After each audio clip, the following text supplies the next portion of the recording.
Eto na mga kabasketball, marami na naman tayong updates. Naniniwala nga si Coach Tim Cone na gagayahin ng China itong taktikang ginamit ng Iran kontra nga dito kay Justin Brownlee, kung saan hindi nga nila ito pina-score sa loob ng 9 na minuto doon sa pagsisimula ng fourth quarter.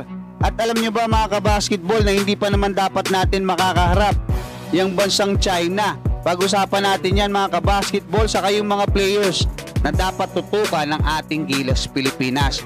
Pero bago yan, hihingi lang ako ng isang like bilang pagsuporta. Dito nga sa inilabas na balita ng Philstar Global mga kabasketball, sa report ni Aba Cordero ay tinanong nila itong si Coach Tim Cone kung ano ba yung susunod para sa ating national team kontra nga dito sa bansang China.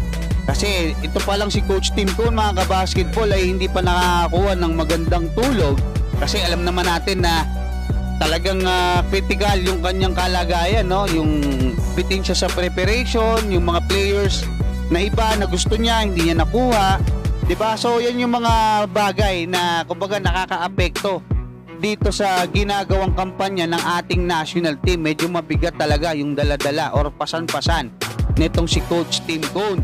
At ayon pa nga dito mga kabasketball, kapag nanalo na tayo diyan nga sa China ay guaranteed na magkakaroon na tayo ng silver medal dito nga sa Asian Games.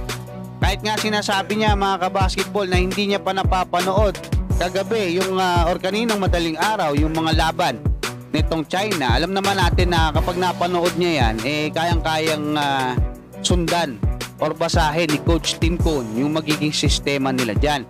Last time na nakaharap niya raw yung China na siya yung head coach, 1998 pa mga kabasketball, at 25 years ago na yon.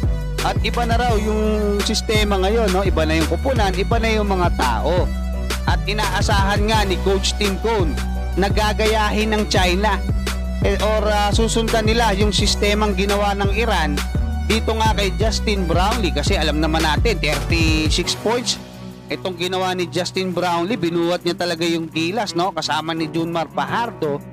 Pag na-contain nila itong si Justin Brownlee, malaking problema para sa ating Gilas Pilipinas, kasi 9 minutes nilang hindi na pa-score, no, ng Iran itong si Justin Brownlee doon sa game natin mga kabasketball. Pero nanalo pa rin tayo, yun naman ang mahalaga. Pero sino-sino ba yung mga dapat bantayan ng ating Gilas Pilipinas dito nga sa magiging laban nila kontra sa China? Puntahan naman natin yung naging report ng Spin.ph mga kabasketball, kasi ito raw talaga yung dapat maging kumbaga yung mga players na dapat tutukan ng ating Gilas Pilipinas.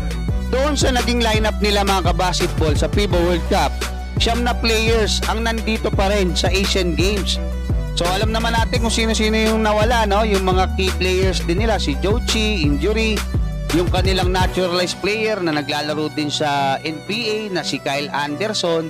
So yun yung dalawang mabigat, yung dalawang main player nila na nawala mga kabasketball. Pero may mga players pa rin na matitindi itong China, kaya nga sila nakaabot dito sa semifinals. Nandiyan itong si Sang Senlin na nag-average ngayon ng 13.5 points at almost 8 rebounds. Meron pa siyang 2.5 assists mga kabasketball at 1.5 blocks per game. Diyan din ang kanilang 3-point shooter na si Xiao Jiwei mga kabasketball. Nakalabing 2 3 points na siya dito nga sa Asian Games. Nag-average siya ng 11.3 points, 3.8 rebounds at 4.5 assists. So matindi rin mga kabasketball. Ito yung naunang bracket mga kabasketball. Ipapakita ko sa inyo na hindi talaga dapat natin makakalaban pa itong China, kasi ito yung unang pinakita nila, no? Philippines versus Qatar, Iran yung makakalaban natin, tapos na yan. Dapat itong makakalaban natin either Japan or South Korea. Kaya lang biglang napunta rito yung China na nandito sa kabila. So ang nangyari ngayon, makakaharap na nila yung Pilipinas. Imbis na yung Jordan yung dapat muna nila makakaharap, kung makakapasok silang parehas, sa finals na sila maghaharap ng ating Gilas Pilipinas.